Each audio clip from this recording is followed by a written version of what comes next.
Salah satu pelajaran hidup yang cukup pahit, yaitu kalian bakal kehilangan orang yang kalian kenal saat ini. Entah orang itu meninggal dunia, atau orang itu berubah menjadi orang lain yang kalian nggak kenal lagi. Kalau ngobrol soal orang yang berubah, ya itu sudah menjadi bagian dari hidup. Karena orang itu semua akan jadi orang lain pada satu saat nanti. Gak seperti yang kita kenal lagi gitu. Kenapa? Karena orang itu bisa dibilang naik level atau turun level. Dan sedangkan kita dalam satu sisi kita terus mempertahankan hubungan dengan orang itu. Tapi yang perlu kalian tahu adalah apakah worth it untuk kalian pertahankan? Ya kita realistis aja, semua hubungan di dalam hidup dengan orang lain itu harus saling menguntungkan. Kalau gak saling menguntungkan, kasar katanya bodoh apa gitu loh. Dan hanya orang-orang tertentu yang kita boleh ngasih doang tapi kita gak dapat apa-apa dari orang itu, yaitu special case. Kalau ngomong soal kehilangan orang karena orang itu berubah menjadi orang lain, ya itu udah resiko. Karena kita kenal dengan orang baru, kita harus terima resiko kalau satu saat nanti kita bakal kehilangan orang itu juga nantinya. Dan apa nih yang bisa mempertahankan hubungan kita dengan orang lain? Ya cukup dengan tujuan yang sama, value yang sama, prinsip yang sama, itu yang bisa mempertahankan hubungan kita. Dan bisa aja kita kehilangan mereka karena konflik juga.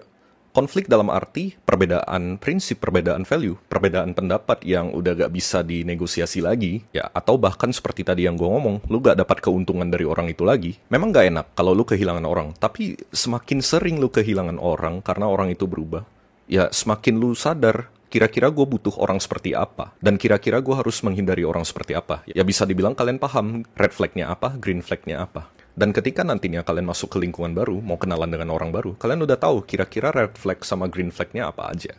Orang-orang seperti apa yang harus kalian dekati, orang-orang seperti apa yang harus kalian hindari, kalian udah lebih paham. Dan semakin tua, kita gak butuh banyak teman, yang kita butuh justru banyak relasi atau koneksi.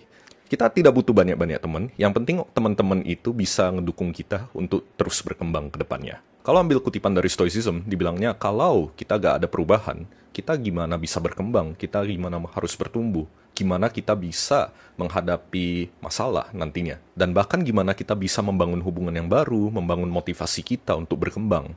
Jadi bisa dibilang, gak mungkin kita gak berubah. Karena itu dibutuhkan untuk pembentukan hal baru nantinya. Gimana kita mengantisipasi orang yang bakal menghilang dari hidup kita? Ya, kita harus tahu kalau nggak ada yang selamanya. Itu semua hanya sementara. Nah, dari sana ambil aja sebagai tanda untuk kamu memasuki tahap baru di dalam hidup. Lu udah harus meninggalkan orang-orang seperti itu, atau orang itu emang udah memasuki tahap hidup yang baru, jadi udah berbeda. Dari sana lu petik aja pelajaran, kira-kira apa nih yang gua harus cari lagi di hubungan yang selanjutnya nantinya. Dan lu juga bakal tahu kira-kira lu suka sifat dari orang itu yang seperti apa, lu gak sukanya seperti apa. Jadi ya gak apa-apa, itu sudah menjadi bagian dari proses dan nikmati aja prosesnya. Semoga ini bisa jadi reminder buat teman-teman.